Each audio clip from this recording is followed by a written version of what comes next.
सालों की कड़ी मशक्कत के बाद केंद्र सरकार ने उत्तराखंड सरकार को झारखंड में कोल ब्लॉक आवंटित कर दिया। दरअसल बिजली उत्पादन बढ़ाने के लिए पुष्कर सिंह धामी सरकार की साल से कोल ब्लॉक आवंटन की मांग कर रही थी। वहीं केंद्र से मंजूरी मिलने के बाद अब धामी सरकार झारखंड या फिर ओडिशा में थर्मल पावर प्लांट लगाएगी।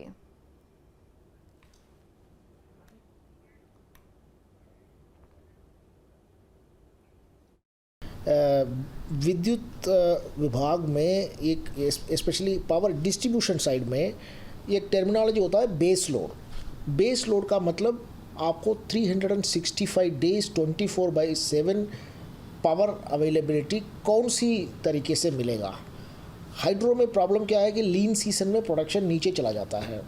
ऐसे ही आप उसमें सोलर में देखेंगे तो दिन में प्रोडक्शन होता है, शाम को नीचे चला जाता है और क्लाउडी डेज में बिल्कुल प्रोडक्शन नहीं होता।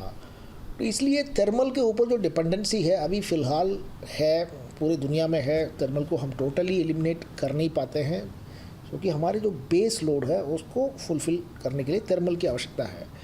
हमारे यहाँ अपना एक भी थर्मल प्लांट नहीं था, तो स्टेट को अपने भारत सरकार के जो कोयला एलोकेशन पॉलिसी के तहत कोल ब्लॉक हम लोग मांग सकते थे, अभी नहीं मांगा गया था, तो हमने एक मांगा था। तो कोल ब्लॉक अलॉटमेंट हमारे हो चुके हैं।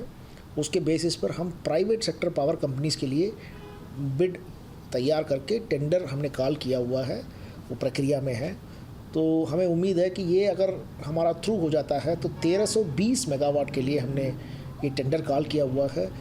जो नहीं, वो कोल ब्लॉक जहाँ मिलता है उसके आसपास ही बनेगा, उसी राज्य में बनेगा और पावर परचेस एग्रीमेंट हमारे स्टेट के यूपीसीएल के साथ होगा।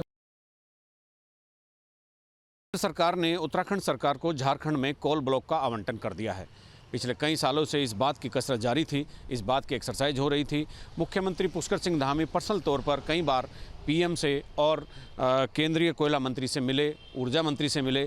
चूँकि उत्तराखंड में ऊर्जा की खपत बढ़ती जा रही है और हाइड्रो प्रोजेक्ट पर लगी रोक ये तमाम चुनौतियां और मुसीबतें खड़ी कर रही हैं।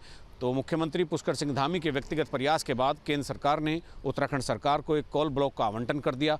अब नई बात यह है कि उत्तराखंड सरकार उड़ीसा या झारखंड जहां से भी ट्रांसपोर्टेशन में उनको कम खर्च होगा उसी स्थान पर थर्मल पावर प्लांट लगाने जा रही हैं।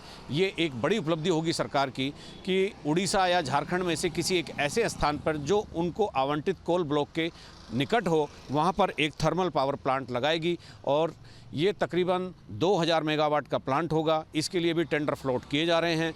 तो ये एक बड़ी उपलब्धि धामी सरकार के हिस्से में आई है कि कई सालों से चल रही एक प्रक्रिया एक कायदे से और बहुत उचित तरीके से संपन्न हो गई। कोल ब्लॉक आवंटन हो गया और अब थर्मल पावर प्लांट लगाने की प्रक्रिया शुरू हो रही है। अपने सहयोगी कैमरामैन सोनी कुमार के साथ न्यूज स्टेट के लिए देहरादून से अजीत सिंह राठी।